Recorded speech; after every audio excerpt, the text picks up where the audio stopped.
나눔가 여러분 반갑습니다. 시편 119편을 쓴 이 시인은 구름 위에서 이 시를 쓰고 있는 것이 아닙니다. 책상 앞에서 쓰고 있는 것도 아니죠.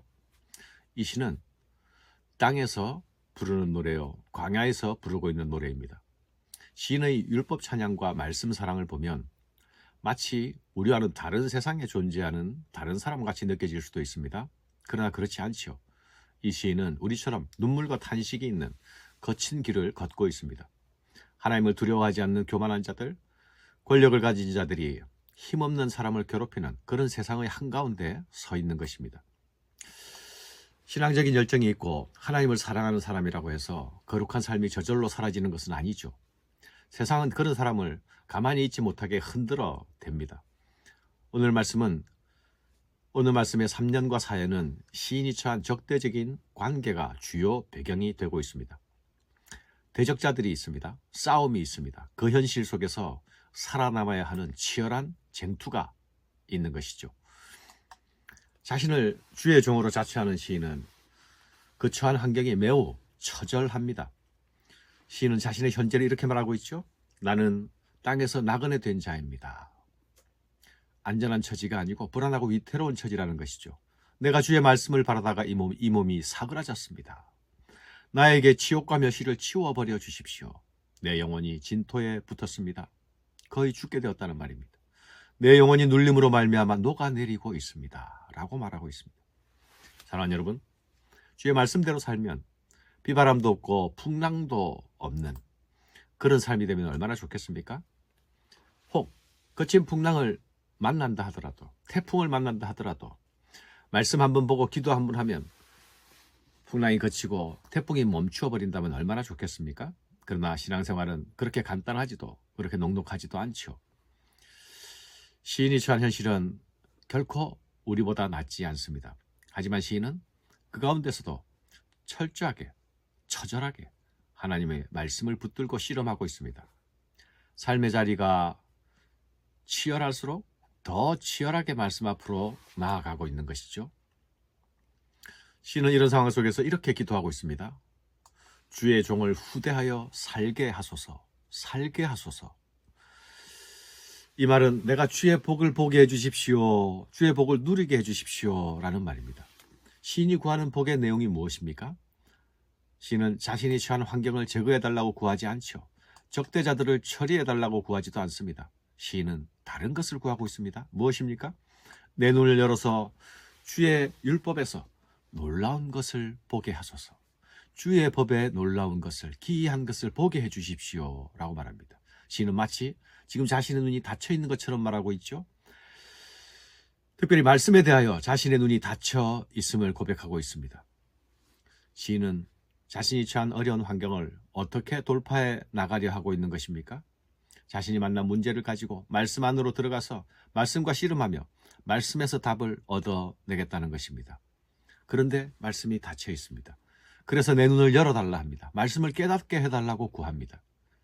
말씀 속에는 주의 놀라운 것이 있다는 것을 알기 때문이죠.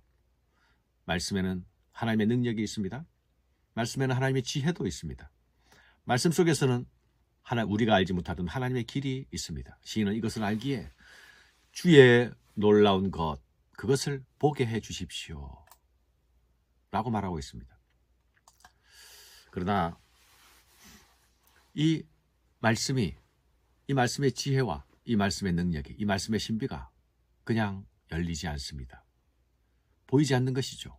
성령께서 열어주시고 가르쳐주시고 깨닫게 해주셔야만 그때에 열리고 보일 것입니다. 그래서 주여 내 눈을 열어주소서라고 간구하고 있는 것이죠. 이 간구는 주의 계명을 숨기지 마소서, 주의 율로를 내게 가르치소서, 주의 법도들의 길을 깨닫게 하소서, 말씀으로 나를 세우소서, 주의 법을 내게 은혜로이 베푸소서, 내 마음을 넓혀주소서라는 간구로 계속 이어지고 있습니다. 동일한 간구입니다. 사랑하는 여러분, 말씀에서 답을 찾고자 하는 시인의 마음은 너무도 간절합니다. 그 간절함이, 그 사모함이 자신의 마음을 상하는 지경에 이르게 하고 있습니다. 여기서 마음이 상한다라는 표현은 자신의 영혼이 다 부서지고 소진되었다는 말입니다. 말씀에서 길을 찾기 위한 그 시름이 얼마나 치열했던 것일까요? 그의 영혼의 모든 것이 소진되고 쇠약해져 가고 있습니다. 말씀 앞으로 나아갔더니 답이 한 방에 나오지 않았다는 말이죠. 그럼에도 시인은 말씀에 대한 믿음이 흔들리지 않고 있습니다. 그에게 말씀은 곧 하나님이었습니다. 문제를 들고 말씀 앞으로 나아갔지만 문제는 쉽게 해결되지 않았음에도 그러나 멈추지 않습니다. 그는 주의 율례들을 붙들고 작은 소리로 계속 읊조리고 있습니다. 말씀에서 길을 찾기 위함이죠.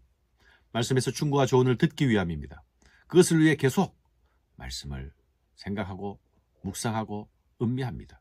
주님, 제게 주의 율례를 가르쳐 주십시오. 주의 법도를 깨닫게 해 주십시오 하면서 말씀을 붙들고 묵상의 전투와 씨름을 하고 있는 것입니다. 사랑하는 여러분, 말씀으로 혼돈을 물리치고 세상을 창조하신 하나님이십니다. 말씀의 빛이 비칠 때에 우리 안에 있는 어둠과 혼돈은 물러갈 것입니다. 시인은 이 사실을 믿고 있습니다. 그리고 그 믿음으로 말씀 앞으로 나아가고 있습니다. 이것은 우리 성도들이 나아가야 할 길이 아닙니까? 우리 주님이 이 땅에서 바로 그 모습을 우리에게 보여주셨습니다. 주님은 내 마음이 심히 근심하여 죽게 되었다고 말씀하실 때에도 아버지의 뜻을 찾고 구하지 않으셨습니까? 시인이 가고 있는 그 길은 주님께서 걸어가셨던 바로 그 길입니다. 우리가 가야 할 길이죠. 사랑하는 여러분, 말씀에서 답을 찾기 위해서 씨름하다가 마음이 상한 적이 있습니까? 내 영혼이 진토에 붙어 있는 듯한 절망을 경험하고 있지는 않습니까? 주님의 말씀은 우리의 영혼을 소생시키는 힘이 있습니다. 성령은 말씀으로 우리의 상하고 쇠한 영혼을 고치시고 살아나게 하십니다. 말씀에서 하나님의 약속을 찾고 그 약속을 붙들게 되면 절망하지 않을 것입니다. 주께서 우리 눈을 열어주시면 우리는 살아납니다. 주께서 우리 마음을 넓혀주시면 우리는 넘어지지 않을 것입니다. 악한 길에 항복하지 않을 것이고 순종의 길로 달려갈 것입니다. 성도는 말씀의 사람들입니다. 우리 하나님 사랑은 말씀 사랑으로 나타나야 합니다. 주와 동행하는 일도 말씀과의 동행으로 나타나야 합니다. 성령과 함께 걷는 일도 역시 말씀과의 동행으로 나타나야 합니다. 거친 광야 길에서 혼돈의 세상 속에서 말씀에서 길을 찾고 말씀으로 달려가는 그 복이 우리들의 복이 되어야 하겠습니다. 감사합니다.